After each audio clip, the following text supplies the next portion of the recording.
everybody, what is up? Welcome to Pop Culture Philosophers. I am Rockin Robbie Billups, and it's Friday. That means it's time for our Friday afternoon show where we just kind of hang out and talk about some of the pop culture tidbits of the week. This week, we'll be talking about, is there going to be no Wolverine in the X-Men in the MCU for a while? Is Margot Robbie out as Harley Quinn at the DCU? And of course, Disney Plus and Netflix messing around with their subscribers yet again. But of course, you can't have a Rex and Robbie show without Rockin Robbie, Radically Ranting Rex, and Awesome Amy. What is up, y'all? How are you doing? These intros get better and better. Yeah, he's been working on it. He's been doing his homework. All right, man. Words are getting longer. He's using more of them. That was off the dome, believe it or not. So just, but that was off the dome, believe it or not. But there we go. There we go. Well, how are y'all doing? We're doing okay. It's been a week. We're working away, but we're happy it's Friday. We're always happy it's Friday. It's my favorite day of the week. I'm happy it's Friday. TGIF, right? Yeah, for real, dude. But other than that, weather's not bad. So I can't complain. Are you guys getting cold this weekend? Down here, we're like have a cold front coming in. It's going to be the first hoodie weather weekend for us here. I think everybody across the country, it's moving west to east. So yeah, it's supposed to hit us too. So we'll be down into like the 40s at night. Oh, nice. So, yeah, I've been looking forward to it. Like fall weather, it's been fall for a couple weeks now. And down in Alabama, sometimes it still feels like summer during Halloween. So we'll see what happens. I can imagine. I can imagine. Yeah. For us, by Halloween this year, I think it's going to be a cold. Chilly. Yeah, it's going to be a cold trick-or-treating day. It would be my guess. All right. I think Halloween should be a cold day, but that's just me, and at least my memories of being a kid. Let's get into some of this news because we got a few things to get through today. The first item that I want to talk about is the rumor that's coming out right now. I think it originated on some Twitter page, some Twitter account, some X account or something like that. But apparently I'm sorry, what was that?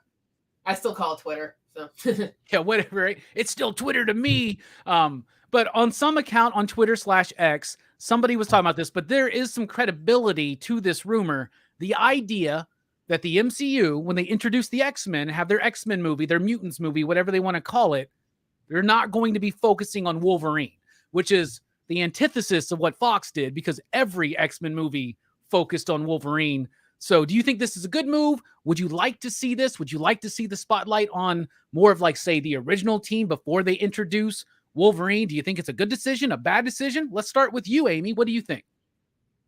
I mean, because it's going to be Wolverine and Deadpool heavy in the Deadpool movie, so I'm fine with them not focusing on Wolverine right now. I know he's super popular, but no, I'm fine with them kind of starting from scratch with the X-Men. If they want to go more comic accurate and just have those 5 core members and Professor X, I'm totally fine with them doing that. Yeah, I like what you said because we got Hugh Jackman returning as Wolverine yet again in Deadpool 3. That drops next year. And it does seem like maybe they should just let it sit for a while, right? Maybe just let Wolverine kind of sit, build some of these other characters. And at the same time, that then has this, it leaves room for people to anticipate Wolverine's arrival into the MCU. What do you think, Rex? I think any rumor like this is clickbait crap. To be quite oh, we're losing you, Rex. Yep. Rex, we are losing you. You are roboting out. I hear that it's a quote from Kevin Feige. To me, we're back. Okay, we're safe. I swear. All right, y'all are back now. In case anybody's confused, I think Comcast's crap too, by the way. Just to be clear. Rex, we're gonna keep cutting us off. They're doing it already, Amy. It's not like anything I'm saying. Getting ridiculous. This is absolutely. What did I say? This is absolutely getting ridiculous. I'm good. Yeah, I would agree. But now y'all are back. So you want to finish your thoughts, right. Rex? It seems like you think it's crap. Yeah. Well, the problem is that we hear these rumors all the time. About this. It's going to be this. It's going to be that. Sometimes it's true. Sometimes it's not. Now, assuming that this is true, I think at this point in time, it's probably a good thing to do. Okay? Because we all understand that the X-Men franchise started to die, right? So it was always feeling kind of the same. It always seems to center around Wolverine from movie number one. What's the first scene? The first scene is Wolverine, right? In Alaska or whatever, in that cage match or whatever. One of the first scenes. Not the first scene, but one. No, of the but first it was scenes. one of the first scenes, right? You know, after everything else that to establish it. Well, the movie's definitely Wolverine centric. Like we, as the audience, Wolverine is our perspective, being introduced to the world of the X-Men, right? Yeah. Yes. So the Hugh Jackman thing, you know, in Deadpool, it sort of makes sense. But after Deadpool, if you're trying to do something, coming at this from a different angle, what you're going to keep doing? You can keep doing Hugh Jackman as Wolverine. So in a sense, I think that it would be probably a good move, because it gives you some time to establish the, whatever you want to call the mutant universe in films and streaming and whatever. And then once that's established and you reintroduce the Wolverine character, let's call it what it is. Hugh Jackman is just getting too old, man. How long can he play Wolverine? Isn't that kind of why he initially retired? Yeah, but he's back. See? It might be a one-time thing. It might be a one-time thing. I'm pretty sure the Deadpool 3 is a one-time thing, right? I mean, I'm pretty sure. Well, so now I read was they're in that movie. It was their opportunity to get him finally in the comic outfit. That was their opportunity to see Hugh Jackman in the comic outfit. But here's the thing. It's their last shot to do it. Yeah, I don't know how smart that is. Okay, to be honest, because if you're gonna have to introduce a new actor as Wolverine, maybe that's the moment you use the yellow suit, because at that moment you already know people want to see the yellow suit, right? So you need to get them to accept a new actor, and especially Wolverine with Hugh Jackman playing a role year after year after year. It's a tough shift, and your audience is going to have to make that shift. And you give them a little bit of something in the yellow suit will probably make it a little bit more accepting. Now you played that card. He's wearing a yellow suit in Deadpool. Now I also read that supposedly Deadpool and Wolverine are going to kill the Sony universe somehow in this movie.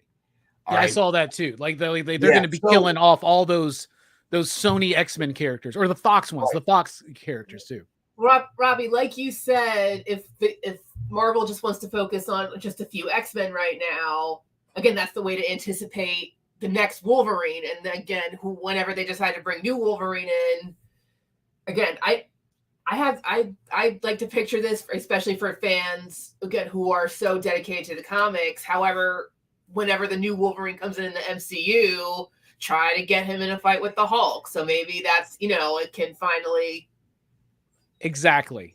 That's what I was going to say. So it gives us a period of space between Hugh Jackman's final performance as Wolverine, right? It gives us some space between Deadpool 3 and whenever they want to introduce him into the X-Men. But here's the thing. Mm-hmm. They say he's not going to be a part of the X-Men film. That doesn't mean that Wolverine's not going to be introduced into the MCU. And here's the thing. Who's a bigger, more recognizable character that you can tease throughout the MCU than Thanos? How about Wolverine? How about a bunch of little teases into building Wolverine up? What about Wolverine showing up in a Hulk movie before he shows up in X-Men? What if he's in a Captain America movie before the X-Men? I don't think that's going to work, dude. I don't think that's going to work. Okay. And I think there's one very, very shining example that won't work. Michael Keaton. Okay. So they're trying to position the Hugh Jackman Wolverine, okay, and I get why you want to bring him in, okay? So the interaction between two actors, Ryan Reynolds and Hugh Jackman, they're friends, whatever. It's good, right? It's already by itself, a very kind of humorous buddy kind of interaction that they already have. So to bring Deadpool and Wolverine into the same movie can only enhance the movie, okay? And I get where they're coming from. They expect Deadpool to be a success. And given the last two Deadpool movies, I think it's got a good shot. Sprinkle in a little Hugh Jackman Wolverine, and you're kind of covering all your bases. So I get it. I get what they're doing. Long term, what you're suggesting, it's not going to work. They tried it with Keaton. Okay. All right, it's a poor movie, but let's throw Hugh Jackman and his Wolverine with an appearance. How cool would that be? Well, the thing, Rex, is that the MCU, to me, the MCU Wolverine would not be Hugh Jackman. right? Like they're going to do Deadpool That's what I'm 3. thinking. They're going to wrap that up, but then you can slowly, because here's the thing. Mm-hmm. The last time a Marvel movie had a post-credit scene that had a big pop, we all remember what it was like when we watched Iron Man and Nick Fury shows up. I almost said Nicolas Cage. Nick Fury shows up at the end and starts talking about the Avengers. We lost our minds. At the end of Iron Man 2, when we see the Thor hammer, we're losing our minds, right? When we see Captain America awoken and in the modern day leading into the teaser for the Avengers at the end of First Avenger, like we lost our minds. There were so many moments when we see Thanos for the first time. We were losing our minds. We haven't had that in the MCU since like Infinity War, Endgame, that era, right? And Wolverine isn't going to bring it for you. Bruh, what kind of pop would it be if a post-credit tease was the Hulk walking around, he hears something, he looks around, you just see a hand pop up and claws go sninked and it cuts. Yeah. That would provide the biggest. Everybody would be instantaneously excited again, man. Oh, I think so too. I think, yeah. I think I don't mind them taking their time with X-Men. I don't see in the main it, guys. MCU canon. You're talking about a moment in time, okay? But they've done nothing but fill movies with this moment in time. You know, this gotcha moment. Oh, look who's here. That we're so tired of it as an audience. I'm telling you, okay? Hey, go back to, you know, we've talked about this a lot. Go back to Barbie. Go back to Oppenheimer, okay? So you're still thinking, and not just you, but you're still trying to, you know, like the studios, trying to recapture that magic again, recapture that can. Every moment that you used as an example, Iron Man, Captain America, whatever, every time that was new. It's not new anymore, okay? The concept has been used. You know, if I go to the same haunted house every Halloween, and the people are the monsters and ghosts are placed at the same place every single time, okay? It doesn't matter that it's another one with a different type of makeup, okay? Or this time, it's instead of a ghost, it's going to be a poltergeist. It stops being scary after a while because I know, okay, maybe it's a vampire this time, maybe it's a skeleton, maybe it is whatever, okay? But it's right here, okay? And that one's going to be right there, and this one's going to be right there, and that's what it feels like.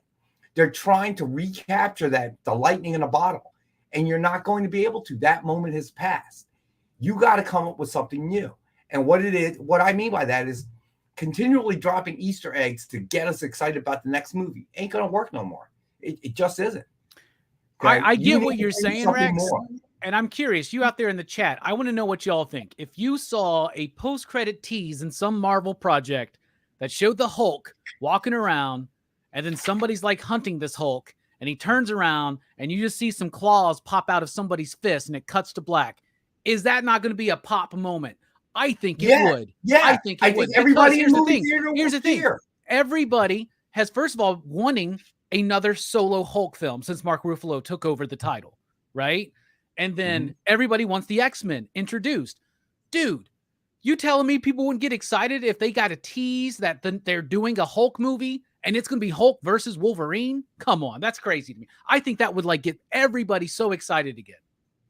Okay, again, I would say that I disagree, and here's why. Okay, first of all, you have a general audience that you need to appeal to, and you and I have discussed this before. You need a general audience to appeal to make money. I agree with that comment. Robbie needs to take over the MCU. I'm fine. I like that. All right, yeah, we'll give Kevin Feige a call after the show. Dude, so if Kevin needs some help, I'm available. I'm sure he's watching right now, picking up the phone. Looking for your digits. So here's the thing. So I agree with you. That moment, that Easter egg, that scene at the end credits, would everybody lose their mind? They would. Okay. Then the comic book fans out there would. Okay. The general audience doesn't understand the connection of Wolverine's origins and a battle with the Hulk and all that, right? So okay, that's fine. But it would sound pretty cool. Okay. You know, they know the Hulk, they know Wolverine. Here's your problem. You still need to produce a movie that people are going to want to watch. Okay. So your one clip, your one moment is going to be, everybody's going to lose their minds. Now, how are you going to get them to come back to the movie? Okay. If the movie is just big green dude, bad CGI, Wolverine, okay, that we don't know, and a bad script and screenplay, nobody's coming to watch that either. See, that's the hole that I think that they're in, is that they haven't found a new way forward. They're just recanting. What you're describing is a recant of every trick that they've done in the past. Okay. And what I'm saying is they need to move completely away from that.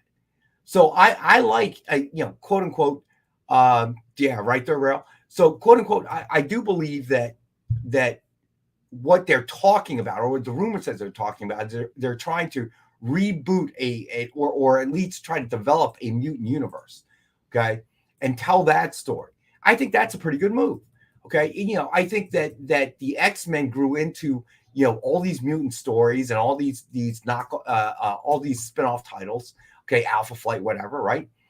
And I think it was really interesting. I think they may have something here. I think the core of that is as with anything, things are written to describe the time that we're in.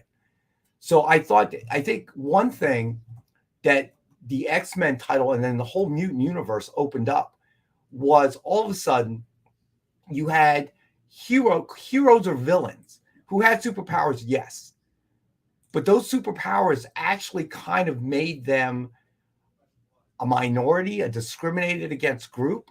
Think about it. That's a story that's always been told since the beginning of the X-Men. Okay, the School for Gifted Children was really a hiding place, okay, for a subjected class of people, right? The mutants. The government's talking about, banning them, the building of the Sentinels, all of this, okay? You take out superheroes, superpowers, mutant powers, okay, Sentinels and all the other crap, and what do you got? You got what was pretty much going on, during the 70s, 80s, and through today, right? And that's appealing. You can tell a lot of stories that way. But if you keep focusing on Wolverine, okay, you're going to write the same thing that killed the franchise in the first place. And I don't believe the Easter eggs are going to work anymore. You're going to get a momentary, oh my gosh, okay, all right, oh my gosh, moment in that theater. But then once you leave that theater, it's not going to have the same effect as, say, what happened in Captain America, Thanos, what happened in Iron Man, okay? Because you live in a different era of it.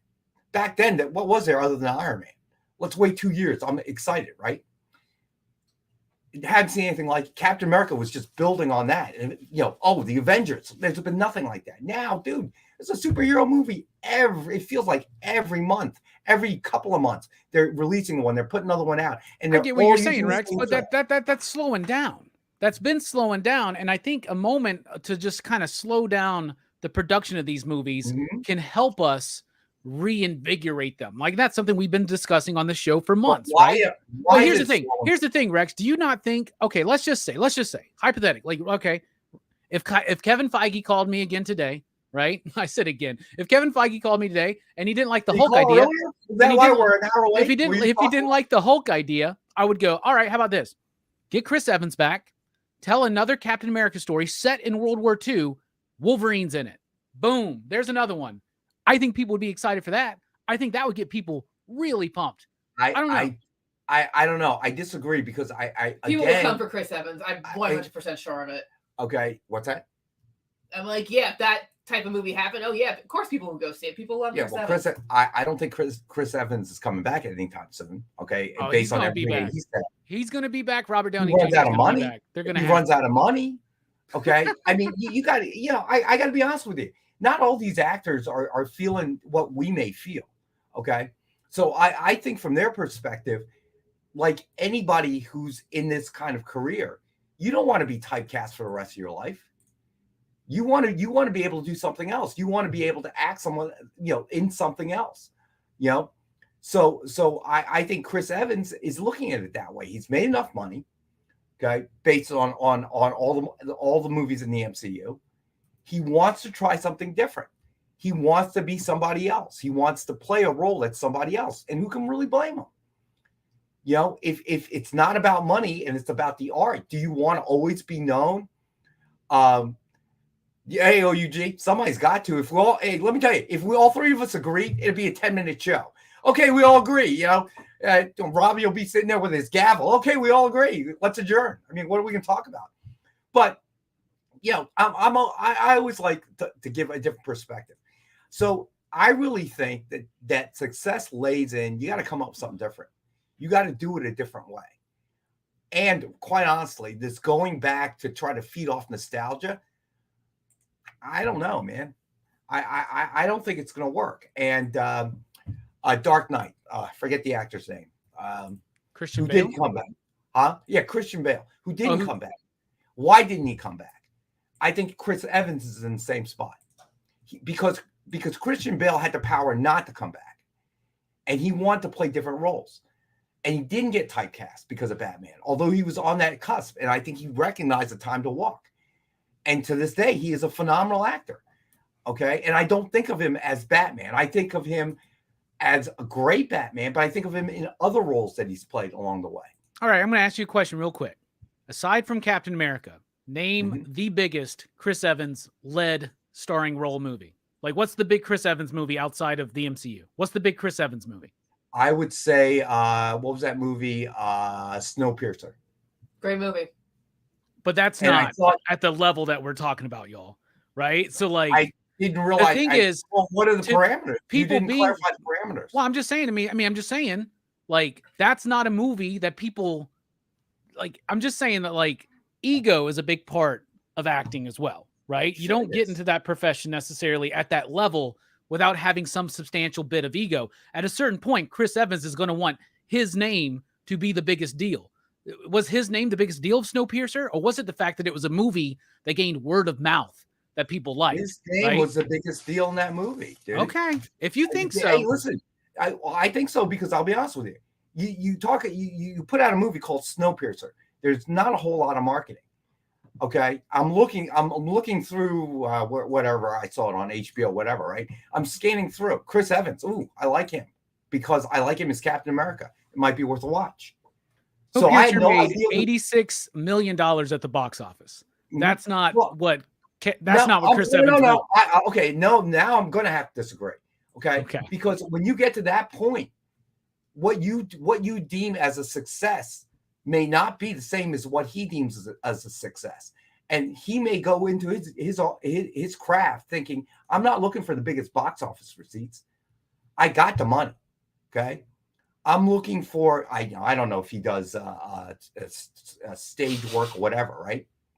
But assuming he does, my goal to succeed at my craft is to win a Tony, okay, or something, or win an Academy Award. I don't know. Okay. I agree with the ego. But that doesn't mean what powers his ego. You're thinking it's the same thing that an exec wants. Big box office receipts. Every theater in the world is watching this. Okay. Although the critics are slamming it, it has no shot at an Academy Award. Who knows what Chris Evans wants? Okay. Jay Nunya, that's a discussion that I'm not even going to get into. Is Dwayne The Rock or Chris Evans a bigger box office draw? I don't know. Okay, their past have certainly taken a different route, right? That I believe. Well, I think we could put the numbers together, and I think The Rock moves more ticket sales on movies outside of the MCU. Do you know what I mean? I don't know. I totally agree. But look at it this way: Dwayne The Rock Johnson has made himself, The Rock, a brand. So that's the difference. Okay, Chris Evans became a brand because of Captain America. Look, you didn't believe me when I told you Barbie was going to make $1 billion. You didn't believe me when I told you Mario was going to make $1 billion. Chris Evans coming back to Captain America at some point. I'm telling you, it's going to happen. Okay. First of all, I didn't say I didn't believe you. Okay. All right. That's number one. Number two, I'm pretty sure you made that prediction for some movies that did make $1 billion as well. But one movie. But here's the thing, though. 2 out of 3 ain't bad, like Meatloaf said, Rex. Come on. Look, dude, I don't care. I don't care what the box office does. Why should any of us? I don't get a piece of that. Okay, I don't get a piece of what Iger and Zaslav. I get that, but the people that set these movies up and that would want Chris Evans to be the draw of a movie as the top billed actor, that's who cares about that. You know what I'm saying? Like, I don't know. And so I think Chris cares about that because Chris wants a higher payday. I'm sure. I mean, I get it. Chris, he's done great movies. Like, He's Then how do great you in the. explain Christian Bale? Do you Why think would Christian he be any Bale's a different? box office draw? Yeah, right now? but look at the movies that he's made. They're not all action. They're not all superhero. He's had a very diverse career. He has. I mean, hell, he was in Psycho. Okay. Yeah, but if he was American Psycho, but like if Psycho, there's a new Christian Bale movie, does it get people excited? I don't think so. I don't think just the fact that Christian Bale's the lead in a new movie gets people excited anymore. I don't think so. But the point of fact is and I gotta put it out there. I guess in the end, it just depends on the movie. Like it depends on. It could fit on anyone who's involved in the movie, whether it's the director or the star or what it's about, what it's related to. You see, I think every movie's different. I think what's happened is that you're measuring based on terms that we've already discussed. Okay, you're viewing it as a studio exec, and I'm saying an actor may not look at it that way. I don't know Chris Evans personally. I don't know Christian Bale personally. Okay, but some of the best movies I've ever seen. Okay, best Christian Bale movie, although he was super young. Okay, that I remember watching. That was, I don't believe, a box office smash. Okay, I think it actually lost money. It was a Spielberg movie, Empire of the Sun. Empire of the Sun, yeah, okay. It was phenomenal. It was long. It was phenomenal. It was a historical biopic. I think that's what that movie put Christian Bale. But there's a difference between Christian Bale and Chris Evans, because Christian Bale, it seems like his whole entire career is him trying to be a character actor and not a leading actor, right? Chris Evans wants to be a leading actor. I feel he's not doing character actor roles. I mean, did after you got off the phone, Kevin, were you talking to Chris? I mean, what leads you to say that? I'm not saying it's not true, but what leads you to say that? Do you think Chris Evans would rather be in an ensemble movie like Knives Out and get you did a good job there, man. You were comedic, you were funny, your timing was great, or do you think he'd rather be America's ass again? Me personally, I'd rather be America's ass. Why did he do Knives Out? I don't understand. Why would he take it? Because it was different. Because spoiler alert, he's the villain. He's the bad guy of the movie. Yeah, but you can't have both. But you can't have both. And he's great in it. Your goal is to be. Yeah, he is. But you can't have both. If your goal is to be the lead actor, that's your motivation. Why would you join an ensemble like Knives Out, knowing that you're not going to be the lead? You got powerhouses here, okay, all over. So why would you want to be a part of that if that was your goal? It would seem like not such a great goal. So to me, being in Knives Out proves to me that he is looking to flex his acting chops or Newsies, flex his acting chops Newsies as a personal goal or a personal achievement. With any human being that I've ever met on the earth, the one thing I know is I don't know your individual motivation. As I get to know someone, I can guess, but I don't know. What motivates me does not motivate somebody else. I know that. Okay. For whatever reason.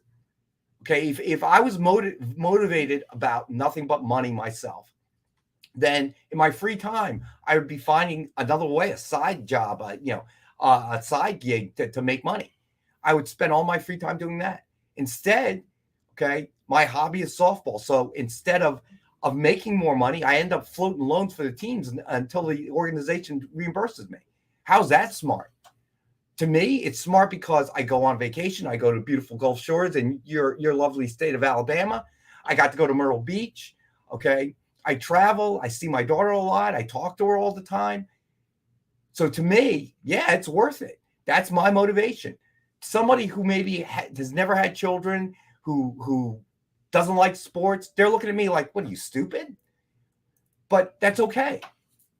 And they make, I don't know, collect stamps.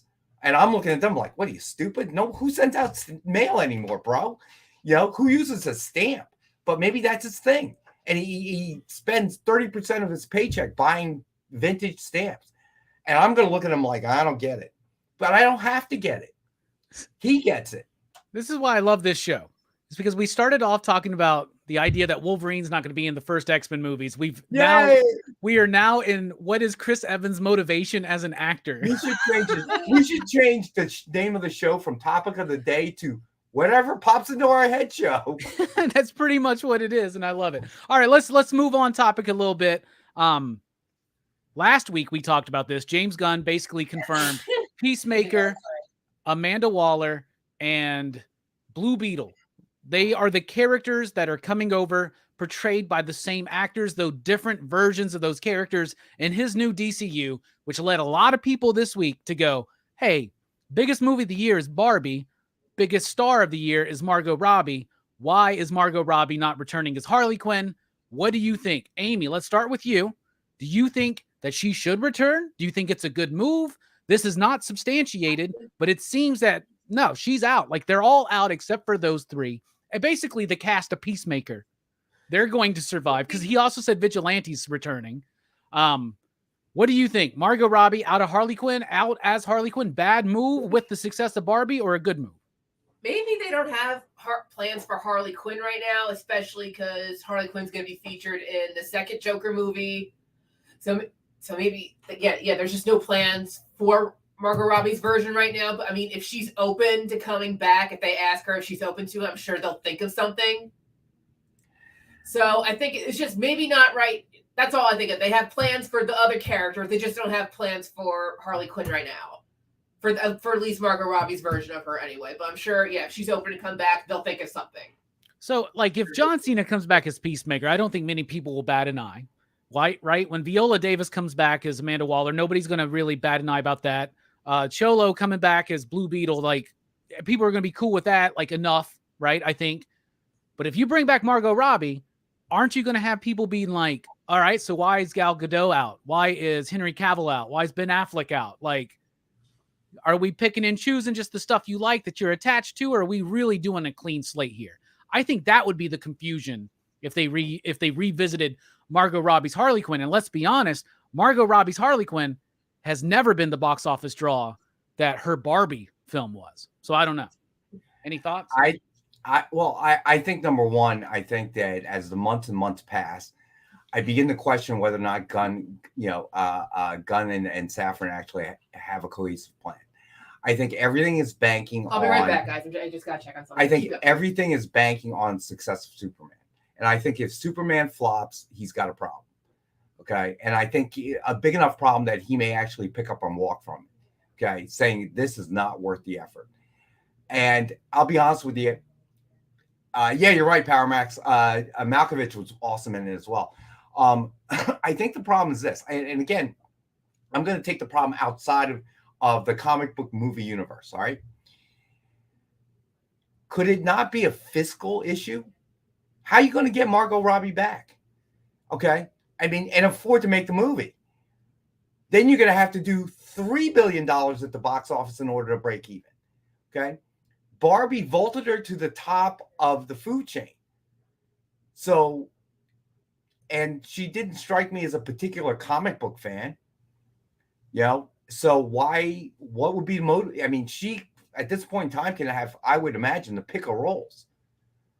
So that's actually a really good point too. Now, like that, her payday is substantially increased now after Barbie, right? 100%. Yep. Even though if you look at her movies outside of Barbie, she's never been the biggest box office draw. Aside from Barbie, the biggest box office of any movie she's been in has been Once Upon a Time in Hollywood, and that's because that's the Tarantino effect. I would agree. I would say Wall Street really, like, that put her in another tier. Okay. Yeah. Once Upon a Time in Hollywood, I don't really think, that didn't hurt or help her career really. Okay. I'm just saying that outside of Barbie, that's the highest grossing film she's been in. Right. But I mean, Barbie just broke every record. I mean, it just shattered it. It put her, it immediately vaulted her to the top of the food chain in that respect. So, say OUJ, that seems perfectly reasonable to me. Why? It's like, why? It's like, I could understand if we were talking about an indie film and she really felt like, it was a character she loved and, whatever, I could see it. I'm back. But she's probably looking at this like, my God, I'm making people bajillions and bajillions of dollars. I'm saving studios left and right. I don't want to play Harley Quinn anymore. I don't need to. I don't need to be, as you say, an ensemble actor, which every Harley Quinn role that she's played has been an ensemble cast. So now I'm the big money. My name draws them in. Okay. I made the biggest grossing movie of the year. I was in the biggest grossing movie of the year. Do whatever the heck I want. So I think that maybe they did want to bring Harley back. Maybe they had discussions, and then she's throwing out numbers. They're like, oh, there ain't no way we can make that work. So, maybe with the budget, the only thing they could do is make a Harley standalone, Harley herself movie with no cast, no ensemble cast. But I just think she doesn't want to do it. As she said, she must have said in an interview or article somewhere that she didn't want to play Harley for a while. And now Barbie certainly gives her the muscle to say that. She can do whatever she wants. It makes me think of, I don't remember who said this. It was a recent thing that happened. It was after like Scorsese was talking about Marvel films not being real cinema and superhero movies and the problem with that. But somebody was talking about, I don't remember who it was. They were like, it's not the actors that are the draw anymore. It seems to be the characters, right? Like Margot Robbie has not done anything to prove necessarily that she is the box office draw. I love Barbie and I love her in it. I think she's a great actress. I think she's amazing in Once Upon a Time in Hollywood. I think she's really great in as Harley in the Birds of Prey movie and in the James Gunn Suicide Squad movie. And she's actually good in the David Ayer Suicide Squad movie. Like I have problems with that movie, but she's good in it, right? All three of her Harley performances, I think, were great. I know not everyone saw Birds of Prey, but that's actually a good movie. I saw that. Birds of Prey is actually a good movie. And that's two. I mean, I know there's an ensemble there, but that's kind of a Harley solo movie in a way. Right? In a way, yeah, you're right. In a way, but let me say this, okay? You may be right, but I guarantee you, some accountant, some executive is going to give her the opportunity to do that. And that's probably what she's looking for. Okay. The right screenplay where she is the unquestioned lead of the movie. Okay. So guaranteed, whether or not we think that she has that kind of ability, some exec is going to give her the opportunity. Why? Because all they see is Barbie. Yeah. Okay. The dollars from Barbie. Okay. Because if we knew that, if they knew what the heck they were doing, they wouldn't be thinking that Barbie, the success of Barbie wasn't because it was a dull IP. Okay. It wasn't an intellectual property issue. It was what the screenplay was saying, the direction, the acting, whatever.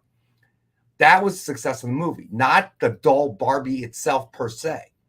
But what we're going to see is a bunch of IP related movies coming out that have a crap screenplay that doesn't make much sense. Just no. We'll just throw Barney the dinosaur in there. It'll be fine. Everybody will watch it. You'll see. Okay. So the fact that they didn't get the right lesson there tells me that, yes, she'll get multiple offers, okay, to be the solo star of her own movie with a huge budget. Now, if that fails, well, then you know how it works, right? But it hasn't yet, so she'll get the opportunity, no doubt. And I think definitely the next step for people like Chris Evans or Margot Robbie, to them having been the big character in a big box office smash, is like Oscar. Like they're thinking Oscar, right? Like I know that she's been nominated before. I don't know if Chris Evans has been nominated. But definitely everybody wants that for some reason too. They want the awards. They want the prestige of it or something like that. Heck, even Ben Affleck is an Academy Award winner. You know what I'm saying? Well, I think there's something there. I think there's something there. You know, it's award and producing Argo won, so we won for producing Argo. That is true. That is true. So, you got me there. I would say that it's a selection by your peers, quote unquote. It supposedly represents, the best, the art of the movie. Okay, the best quality, not necessarily the best box office. Okay, notice there isn't a category for best box office movie of the year. It goes to, okay. So yeah, they tried that and it didn't work. So I think that there's something about that recognition from your peers, an award and an honor. Okay, I think that's what something really means.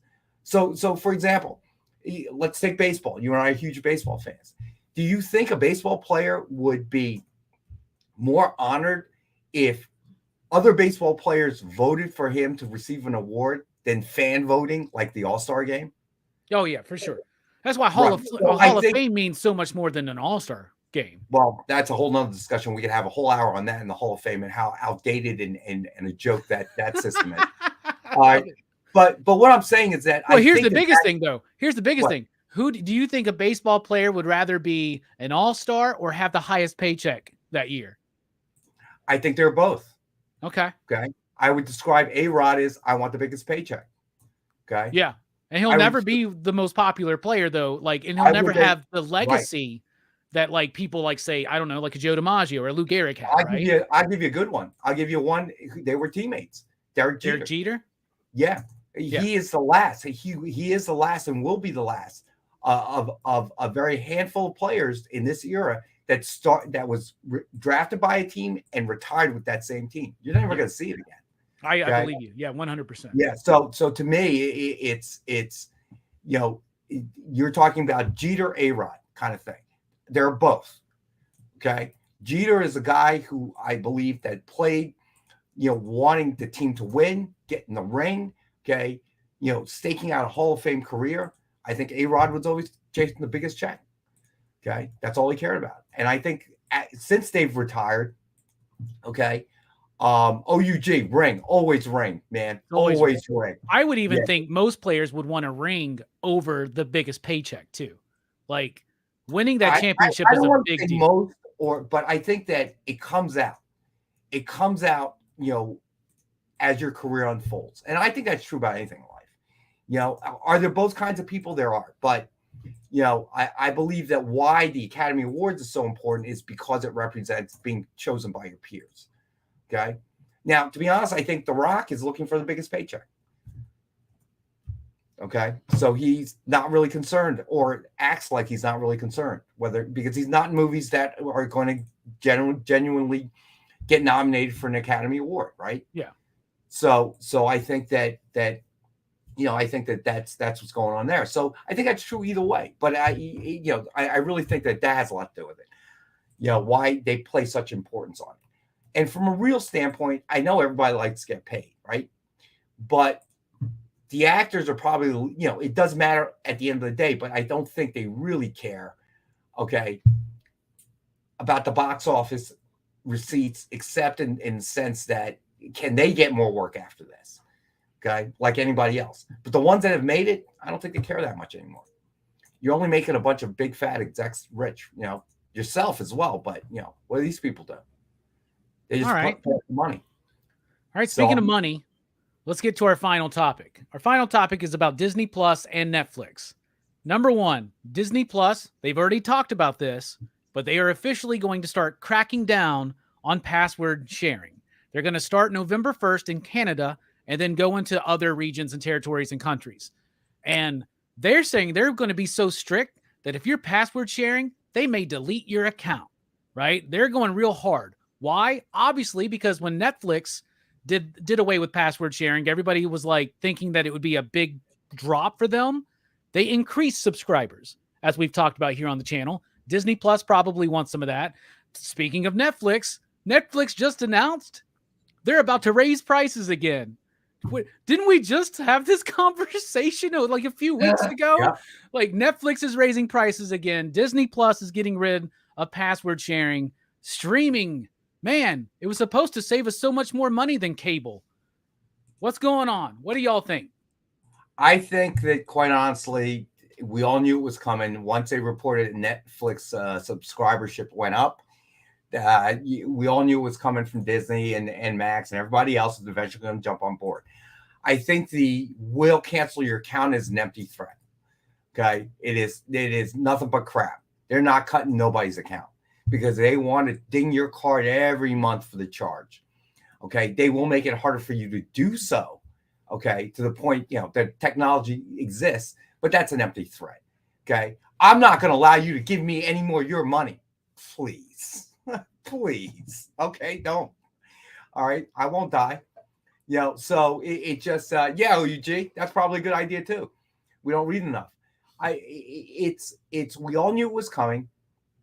And they don't be surprised that the next move is going to be, well, we had to settle with the writers and the actors, so we got to charge you more. Okay? Because they know that eventually, with the new agreement they got with SAG and the writers, that they're going to have to reveal numbers that they never revealed before from streaming. And then all of a sudden, we're going to be saying, wait, why? Wait a minute. You all said you were losing money. You weren't losing money. And then they're not going to be able to raise the price because the backlash is going to be too much. So do it now before the agreements with the actors and the writers take hold. And we got to disclose all this stuff. Okay, then we got them, and then yes, there's going to be backlash. People, you're going to lose some subscribers that get so pissed off, that they were liars. But they're going to be, they'll make up some excuse, but whatever. But more than likely, the attrition will be far less than if they tried to do it the next time. It's a little harder to get somebody to pay extra when they're PO'd than it is then it's a bigger decision to say, I'm not paying more, I'm canceling, okay, because you lied, than it is, man, you lied. Yeah, but I'm still watching Ahsoka, so, yeah, you kind of get what I'm saying. I believe it's a timing game. I never thought that they were losing money, ever, okay? And given that they settled with the writers and actors, where'd you find the money, guys? I didn't read that the CEOs were taking less, so the money's got to be coming from somewhere. Where's it coming from? You're borrowing it from the bank? I doubt it. So, it's all smoke and mirrors. We all knew it was going to go up. The next move is they're going to try to find threshold, okay? And they're going to try to eat the other businesses. So it won't be too long before they start attacking each other, okay? I see Max and I see Disney going after Netflix because Netflix is kind of in the weaker position because they don't have as much of their own IP. So that's going to be hey, Big John, that's going to be the position that they're battling from. But yeah, no, I never believed they were losing money. That was such a bunch of crap. Okay.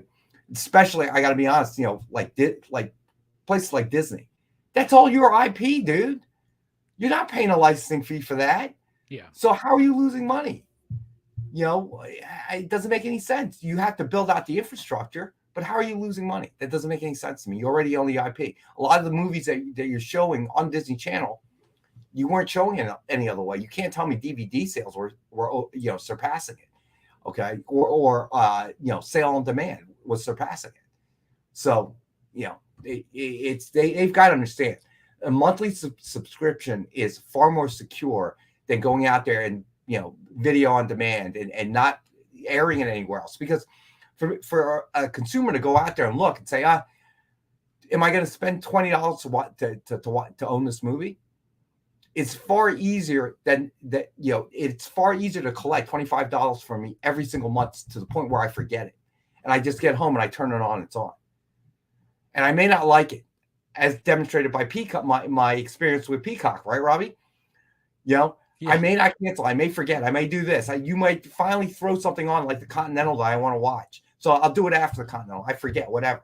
But getting me to take actual action to purchase something, that's different. Oh, $24.99. That's way too much. I'm not buying that.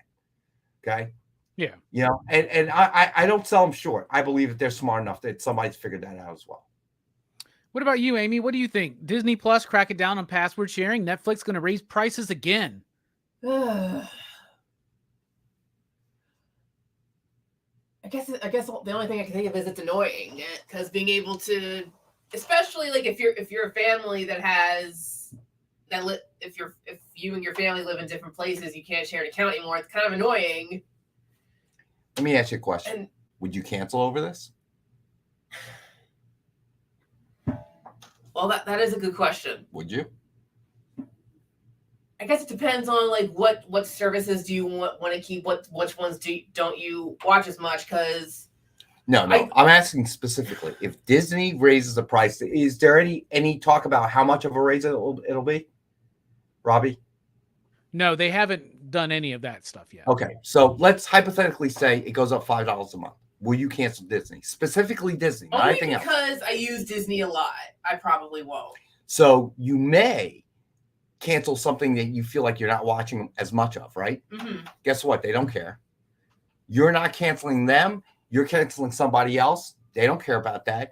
They don't care that it inconveniences you, that your family shared account you can no longer share. They don't care. They really don't. All they need is to get you to eat the new price and that there aren't too many people to cancel. And that number is held down to a minimum. That's all they care about. And that's all. Okay, that's all. Okay, I assure you, Max would be very happy if you cancel Disney and Netflix. So because of the price going on, but you kept Max. They're willing to feed on each other. They don't care. So I you know what? I agree with what OUG say. Okay, she's saying that there's this thought that we have to consume everything, and we don't. We really, really don't. But they don't want us to believe that. Or it's Eric that said that. I'm sorry. But I totally agree with Eric. But not everybody will. So it worked for Netflix. They opened the path, and now the other guys are going, whoa, that didn't work out the way we thought. They didn't lose viewers. They gained viewers. Yeah. That's the weird thing is like, we've been talking about this for years, right? Where like the streaming services, I mean, they all started super cheap. You know what I'm saying? Like $5, $6, $7 a month. They're slowly creeping up now. Amazon just announced Amazon Prime Video is going to start having commercials unless you pay extra for it. One of the best deals about Amazon Prime was that it just came with your, like Amazon Prime Video just came with your Amazon Prime. Now I got to pay extra to not have commercials if I would decide to watch a movie on Amazon. What, y'all got to pay for Rings of Power somehow? Is that what's going on? Does Amazon not have enough money? It's like come on. But we've been talking about it, but like you said, the subscribers went up for Netflix when they got rid of password sharing. When those prices go up, they don't lose too much, right? Like, where is the point where we're going to stop? Like, will people pay $30, $40 per streaming service? Because we're getting there. We're getting there. Here's the thing. They know that the threshold is somewhere around $100 overall. Okay, probably more than that. Because if in the days of nothing but cable, Comcast, you were paying $120, $130, $140 for monthly cable, right? So they know your threshold is there. And they're all going to try to push to that threshold. And they're going to keep pushing until they see the numbers turn around. And all of a sudden they are shedding subscribers at a high rate. And then the overall numbers go down. They'll realize that's where their threshold is. I mean, come on, let's talk about it. We all know that Marvel tried to thin out the paper, okay, to the point where I remember AR showing me a comic that just bent all the way over, cover and everything. And they got backlash, man. They got backlash like nobody's business. And then they said, oh, yeah, it was a mistake with the printers. No, it wasn't. You were trying to find the thinnest possible paper threshold that your consumers would accept. And you crossed over that and realized it and had to move back. But by doing that, we demonstrated where that threshold is. So when Netflix did what they did, and they gained subscribers, didn't lose subscribers, we demonstrated, well, that ain't the threshold. Okay. Apparently, people will complain and bitch and moan about it. But at the end of the day, well, I got kicked out of mom and dad's account, so I'm not going to have to pay for one. That's how their subscribership went up. I don't remember the population, jumping that much on the planet. So where'd they come from? Yeah, they got kicked off of mom and dad's, and they're getting their own now because they have to have it. And that's the other thing we demonstrate to them. Yeah, they're addicts. It's so funny. You can look at all these things, and you can use the tobacco industry as an example. Okay, they knew exactly what they had. Okay, they're addicted. We just got them to try it. We just got to get them to try it. They'll try it, and then they're addicted. Okay. So, all your time is going to be spent trying to get new customers. You're not really worried about the old customers. They're addicted. Same thing here, I think. All right. Well, here's the question. Rex, Amy, for your most regularly viewed streaming service that you personally subscribe to, what's the highest you would pay for that per month? Good. I don't know, honestly. I really don't know. Would you pay $30 a month for Disney Plus, Amy?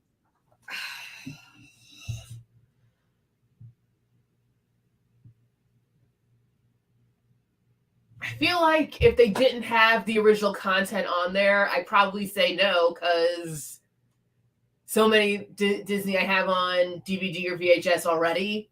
Mm-hmm. It's really just the original content that I'm paying to watch. Blood Splatter Chatter says 20. I think most people would be like 20. 20 is the most I would pay for something. No commercials, lots of good content, and a good library. So they came out at 23. See, they know this trick too. so they're getting everybody's saying 20. Let's try 22.50. Okay. And when you multiply that across all of the customers that they have, that's a lot of money, right? So then it becomes they're putting it back in your court. $250, really? $250 more a month? You wouldn't do it for $250? Yeah, I guess. Okay. Now I'm actually I'm actually going to end up being a unique consumer. For years and years and years, I paid for different streaming services that I don't even really watch. So I am at a point now where I'm probably the one they should be, or customers like me, they should be scared of. Okay. Because someone out there has put out an app that's smart enough to figure out all the things you're paying for. Okay. And it allows you to get rid of them, right? Just compiling all the info in one place so you're not looking, because you look on your phone, how many do you have? I got Netflix, I got Max, I got Disney, I got Peacock, I got I got Amazon that I pay for every month. God knows what else gets dinged off my credit card. I'm at a point now where I'm actually looking at it. What am I really watching? Okay, I watch Netflix once a week. I watch Max depending on what the movies is. So I'm paying all this in the hopes of watching John Wick when it comes out. I've watched it. Now what? Okay, what else is there? All right, Disney, whatever. Okay, so more than likely, Disney at a certain point, I need entertainment. But if Disney got to $30, I would wax everything else and just have Disney. And I may do that anyway at this point. I'm actually considering it.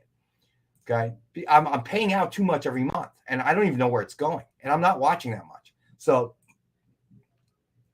I would just eliminate all of them. It's not worth it. I'm not really watching it. Maybe for me, it actually makes more sense. I see a movie, I'm bored, I want to watch it. Pay on demand may be worthwhile, because how many of these do I watch in a year, right? So if I'm paying $5 to $10 a pop, I'm saving a lot of money. So their danger is, I think, for them, you're getting to a threshold now where you're making me rethink the whole process. That's not what they want, because once I clean it up, I'm never going back to doing that again.